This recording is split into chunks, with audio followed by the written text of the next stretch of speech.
இப்போ next gold பக்கம் பார்த்தீங்கன்னா, கோல்டுமே வந்து எப்பவுமே வார் ஏதாச்சும் நடந்துச்சுன்னா, கோல்டு தான் வந்து அதிகமாகும். பட் கோல்டுமே இப்போ வந்து ரொம்ப இறங்கி, டொனால்ட் ட்ரம்ப் அறிவிச்சதுக்கு அப்புறமா தான் வந்து கோல்டு பிரைஸ் வந்து மறுபடியும் ஏற ஆரம்பிச்சது. அது வரைக்குமே வந்து குறைஞ்சுக்கிட்டு தான் இருந்துச்சு.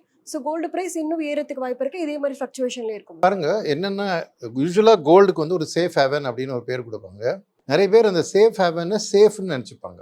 என்ன ஆயிடுத்து கோல்டுக்குன்னா, இந்த டொனால்ட் ட்ரம்ப் பவருக்கு வந்ததுலேருந்து மற்ற நாடுக்கு வந்து ஒரு கான்ஃபிடென்ஸ் அமெரிக்கா மேலே குறைஞ்சிறதுனால அவங்க டாலரில் யூஸ்வலாக சேஃபாக இன்வெஸ்ட் பண்ணுறத கோல்டில் மாற்றிட்டாங்க. ஸோ இந்த வார் வரதுக்கு முன்னாடியே கோல்டு நல்லா ரேலி ஆயிடுச்சு, சில்வரும் நல்லா ரேலி ஆகிடுது. ஸோ இப்போ வார் வந்தோன்னே என்ன ஆயிடுச்சுன்னா, இந்த மாதிரி ரேலி ஆகிற நேரத்தில் ஒரு பக்கம் இன்வெஸ்டர்ஸ் ஜெனுவினாக வாங்குவாங்க. இப்போ மக்கள்லாம் இடிஎஃப்ல போடுறாங்களோ இல்லை ஜுவல்லரி வாங்கணும், அது ஜெனுவினாக வாங்குறது.